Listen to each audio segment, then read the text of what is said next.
बिस्मिल्लाहिर्रहमानिर्रहीम। अस्सलाम वालेकुम दोस्तों, आज की इस वीडियो में हम असफ़ॉल्ट की कॉम्पेक्शन निकालेंगे। ठीक है, सबसे पहले हम जहाँ पे असफ़ॉल्ट होता है, असफ़ॉल्ट वेयरिंग कोर्स हो गया या बेस कोर्स हो गया, उससे हम कोर निकालते हैं। ठीक है, कोर निकालने के बाद जो मार्शल हम टेस्ट करते हैं उसकी जो डेंसिटी है उससे हम कंपेयर करके इसकी कॉम्पेक्शन निकालते हैं। ठीक है, मैंने यहाँ पे एक कोर निकाली हुई रोड पे, आप देख सकते हैं मैंने यहाँ पे पिक्चर लगाया है और ये हमारा मार्शल केक है। ठीक है, ये मार्शल की कोर है, ये हमारी जो है असफॉल्ट वेयरिंग कोर्स की कोर है। ठीक है, तो मैंने यहाँ पे RD12, RD के अंदर मैंने 1200 से लेकर 1300 तक मैंने एक RD लिया हुआ, इसमें मैंने 3 कोर निकाले हैं। ठीक है, इसकी जो थिकनेस आ रही है 9.1 mm, 7.7 mm और 8.1 mm आ रही है। ठीक है, इसके बाद दूसरी RD पे मैंने 1300 से लेकर 1400 तक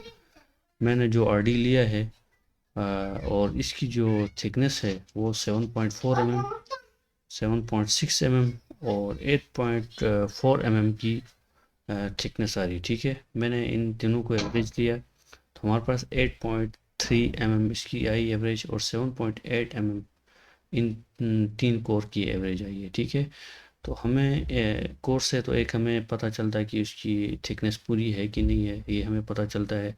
फिर हम क्या करते हैं, किसी एक कोर को लेके हम उसकी स्पेसिफिक ग्रेविटी निकालते हैं जिसको GMB कहते हैं। ठीक है, तो यहाँ पे मैंने इसका ड्राइवर लिया, 589 ग्राम आया है कोर नंबर इसका।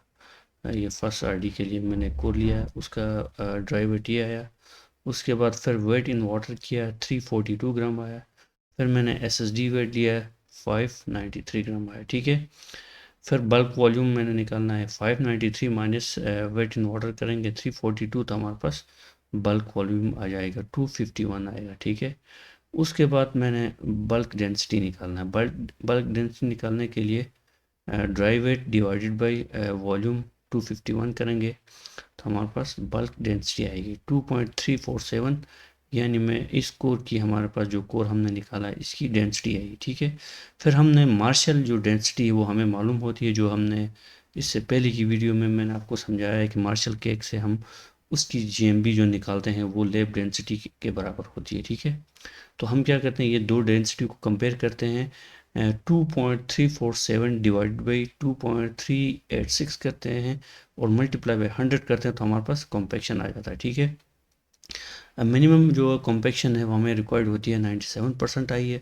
रिक्वायर्ड होता है। उसके बाद हमारे जो केस में 98.4% तक कॉम्पैक्शन आई है। ठीक है, इसी तरह दूसरी RD पे मैंने 1300 से लेकर 1400 तक जो मैंने कोर निकाले हैं वो 3 कोर्स निकाले हैं। उसके बाद मैंने इसकी एवरेज लिया, एवरेज लेने के बाद फिर मैंने इसकी ड्राई वेट लिया, फिर वेट इन वाटर किया, फिर SSD वेट लेने के बाद फिर वॉल्यूम निकाला। वॉल्यूम निकाल के फिर क्या किया, मैंने इसको ड्राई वेट डिवाइड बाई इसका वॉल्यूम किया तो हमारे पास बल्क डेंसिटी आएगी जिसको हम GMB कहते हैं, 2.332 आया। इसको हमारे पे लैब डेंसिटी जो जो मार्शल डेंसिटी है इससे डिवाइड किया और मल्टीप्लाई बाय 100 कर दिया तो हमारे पास कॉम्पैक्शन आएगी 97.7%। ठीक है, तो ये दोनों हमने जो टेस्ट किए हैं ये दोनों पास हैं। और अगर आपको किसी किस्म की कन्फ्यूजन हो तो आप मुझे कमेंट करके बता सकते हैं, मैं आपको इसका रिप्लाई दूंगा। अगर आपको वीडियो अच्छी लगी है तो वीडियो को लाइक करना, चैनल को सब्सक्राइब करना। Thank you for watching this video.